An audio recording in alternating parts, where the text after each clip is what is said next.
The mysterious city of Machu Picchu is no longer occupied. It's been empty for nearly half a millennium. We began to see within this the outline of a doorway. And we're talking about ultimately being able to recover the power that Pachacutec possessed. There is something buried beneath Machu Picchu that was never supposed to be found. Not by tourists, not by historians, not by anyone. For 500 years, it sat hidden under the terraces, under the temples, under the postcard views that millions photograph every year, and nobody had a clue. Then, between 2023 and 2025, 3 separate teams of scientists using DNA extraction, LiDAR scanning, and satellite imaging accidentally triggered a discovery that rewrote everything we thought we knew about this place. What they found beneath the surface was not just older than expected or bigger than expected. It was something that should not exist at all.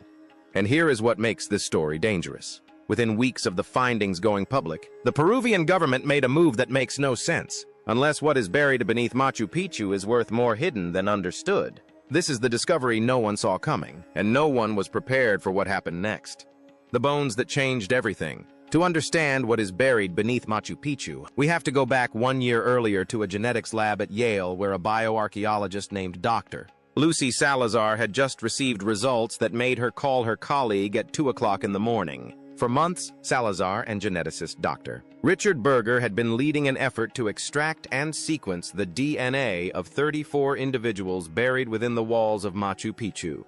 Not random bones found in rubble. These were carefully placed burials positioned in deliberate locations throughout the citadel over centuries. The study was supposed to be straightforward. A genetic census confirming what most scholars believed, that Machu Picchu was a royal estate for the Inca Emperor Pachacutec, a retreat in the clouds for the most powerful man in South America. When the Spanish conquistadors invaded the Inca Empire in 1532, they only had a tiny army of 130 infantry and 40 cavalry. But here is the thing, the data did not cooperate. The DNA profiles of those 34 individuals did not align with standard Inca highland populations.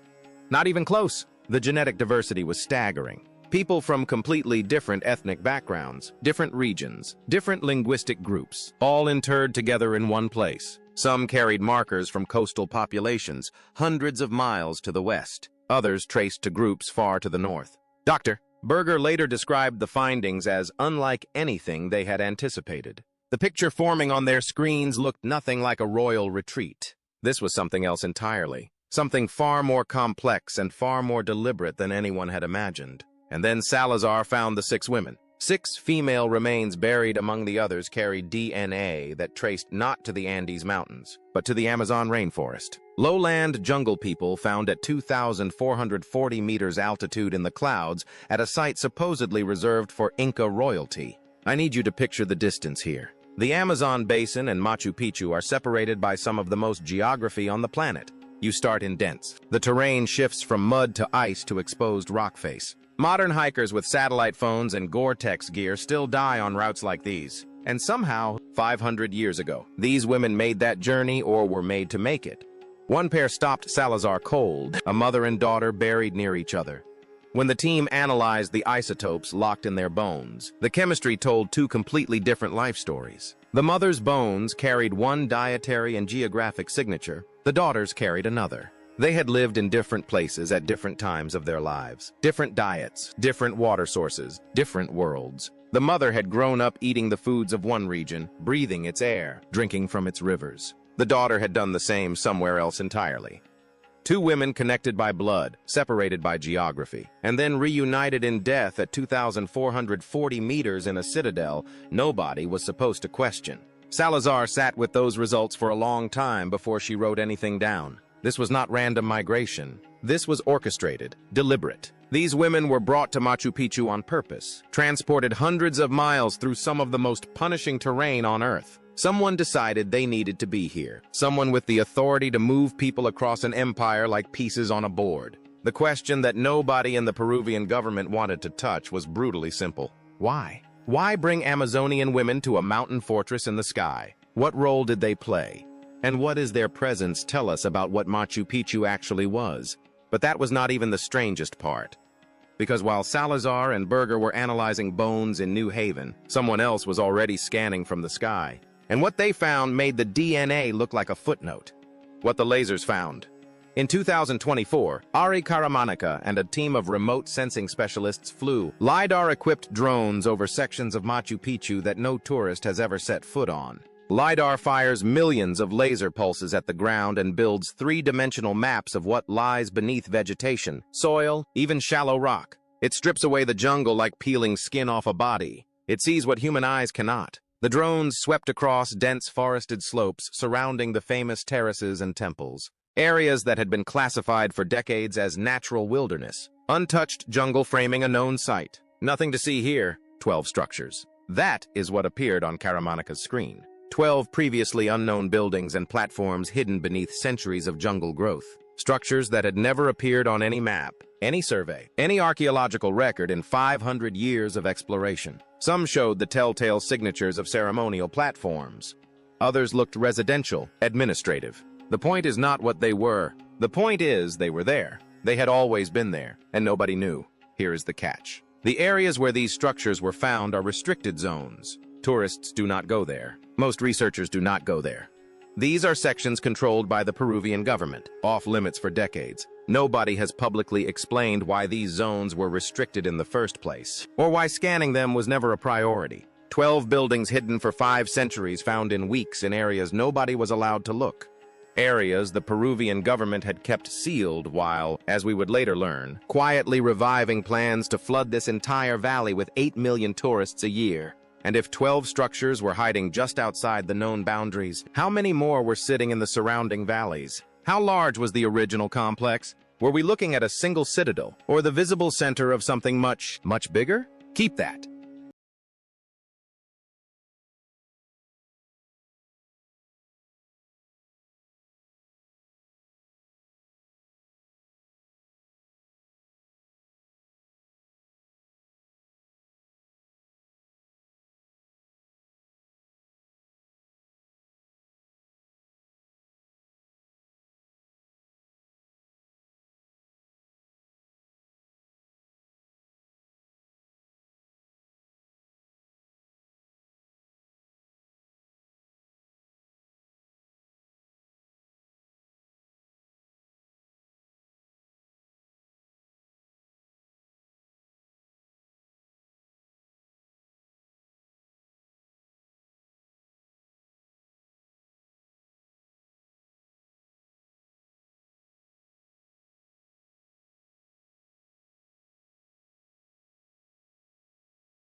Question in mind because the next discovery made it worse. The Impossible X.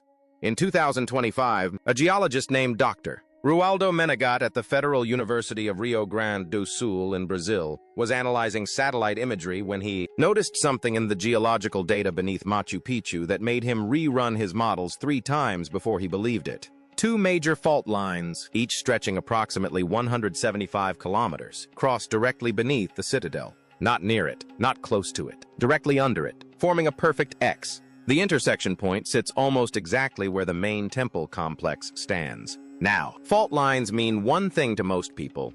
instability, earthquakes, collapse. But when Menegat and his team ran computer simulations, over 1,000 earthquake scenarios across every conceivable magnitude and direction, the results broke every expectation they had. Every single simulation showed the same outcome. The intersection of those two fault lines is extraordinarily stable. The opposing tectonic forces essentially cancel each other out, creating a geological sweet spot where the ground barely moves even during significant seismic events. Let me say that differently. The Inca built their most sacred site on the single most earthquake-resistant point in the entire region. And that pattern of silence is going to matter a lot more in a few minutes. Because the geological surprise connected to something engineers had been quietly documenting for years. Something buried even deeper. The city beneath the city. When modern engineers began studying Machu Picchu's construction in detail, they made a discovery that still has not fully sunk in for most people. What tourists photograph, the terraces, the temples, the iconic postcard views, represents roughly 40% of the actual engineering, maybe less. 60% of Machu Picchu exists underground. Let that land. More than half of one of the most famous archaeological sites on the planet is invisible, buried beneath your feet when you stand at that famous viewpoint. When excavation teams dug 9 feet beneath the visible terraces, they found an elaborate subterranean infrastructure, drainage systems, foundation networks, retaining walls, water channels carved from stone, an entire hidden city of engineering beneath the one the whole world thinks it knows. The terraces tourists admire are not just agricultural platforms. They are the visible tips of a massive system that manages water flow, prevents erosion, and stabilizes the mountain itself against the very earthquakes those fault lines should be producing. Strip away the postcard, and you find layer after layer of invisible genius. The drainage network alone would be impressive by modern civil engineering standards. Water entering at the highest point is channeled through stone-lined conduits, redistributed across dozens of terraces, filtered through carefully graded gravel layers, and expelled at the base of the mountain in controlled streams. Zero pooling, zero erosion, zero structural failure for 500 years. Through monsoon seasons, earthquakes, and centuries of neglect after the Inca Empire collapsed, this invisible infrastructure was built without iron tools, without wheels, without mortar between the precisely fitted stones, and it still functions right now. As you are watching this, ancient Inca drainage systems are managing rainfall on a Peruvian mountain more efficiently than most modern cities manage their stormwater. Engineers who have studied the system say it rivals anything built in the last century. Some say it surpasses it, but here is the deal. The precision did not stop underground. At the highest point of Machu Picchu sits a carved granite pillar called the Intihuatana. The name translates to the place where the sun is tied. For decades, archaeologists treated it as ceremonial decoration, a ritual object. Interesting, but not functional, something to photograph and move past. Then someone decided to actually measure it precisely with GPS satellites, and what they found changed the conversation entirely. 3 degrees. The Intihuatana stone is aligned within 3 degrees of true north, not magnetic north, which wanders over time and shifts with the centuries. True geographic north, the actual rotational pole of the planet. This single carved stone functions as a solar calendar, marking solstices and equinoxes to within 15 minutes of accuracy, year after year, century after century. No adjustment, no recalibration, no maintenance of any kind. The level of astronomical precision encoded in this one piece of granite matches standards used today for modern satellite calibration 500 years ago. At 2,440 meters, carved with hand tools from raw granite by people who supposedly had no telescopes, no precision instruments, no advanced mathematics that we know of. So, hold all of that in your head at once. Earthquake-proof placement on an invisible geological X. 60% of the site still buried underground. 12 unknown structures found in restricted zones. DNA evidence of a deliberately assembled multi-ethnic population from across an entire empire, and astronomical alignment that rivals modern technology. The question nobody wants to ask out loud is the obvious one. How much of Machu Picchu has actually been discovered? 10%? 20%? What else is buried beneath that mountain? If you are connecting the same dots I am, you already know this does not add up. Subscribe to Stellar Insights. I cover the discoveries and the decisions behind them every week, because what happens next is where the timeline breaks. 3 weeks from protection to destruction. January 2026. Peru's Ministry of Culture approves a master plan for Machu Picchu's protection. Conservation guidelines, visitor management, preservation, goals extending to 2046. 20 years of careful stewardship. On paper, exactly what every scientist had been demanding. 3 weeks later, February 2026, Peru greenlights the Chinchero International Airport. 3 weeks from protected to flooded. Now, hints of this had been building for years, even as LiDAR was scanning restricted zones, even as Menegot was publishing geological findings. The Peruvian government was quietly reviving an airport project that had been dead for 15 years. Corruption investigations tied to Brazilian construction giant Odebrecht had frozen the contracts. Billions vanished into bribes across 12 countries. Presidents fell. Officials went to prison. The Chinchero Airport was buried in that wreckage. But in early 2026, the project did not just come back. It was fast-tracked. Target, operational, by late 2027. 18 months from approval to planes landing. Projected capacity, 8 million visitors per year. That is roughly 200% above current levels, funneled through a valley already failing on infrastructure, water, and waste. And the runway being built directly on top of 600-year-old Inca agricultural terraces in Chinchero. These are not ruins. These are functioning terraces, 6 centuries old and still working. The irrigation flows. The drainage performs. The structural engineering holds without a single repair. Same engineering tradition that built the underground systems beneath Machu Picchu. Same construction techniques. Same impossible precision. But here is the detail that should stop you cold. The capacity study, the official report determining whether the region can sustainably handle 8 million visitors, is not due until September 2026. 7 months after the airport was approved. They approved the airport before the study that determines whether the airport should exist. The report will come in September. It will almost certainly confirm what every single independent assessment has already concluded. The Sacred Valley simply cannot support that volume. Water systems, roads, waste management, archaeological preservation, absolutely none of it scales. And the airport will open anyway. The decision was made before the data existed. 8 million tourists per year generates revenue at every level. Airlines, hotels, transport, concessions, taxes. That money does not flow to archaeologists. It does not fund preservation. It flows to the same networks that have controlled Peruvian infrastructure contracts for decades. Follow the money. It always tells you who benefits and who decides. And the scientists? They have not been quiet. Dr. Salazar, researchers from Cambridge, Japanese archaeological institutions. They have all published warnings. The foot traffic, vibration, moisture, and construction associated with mass tourism at this scale pose direct, measurable threats to the underground infrastructure that has survived 500 years. Peru's response?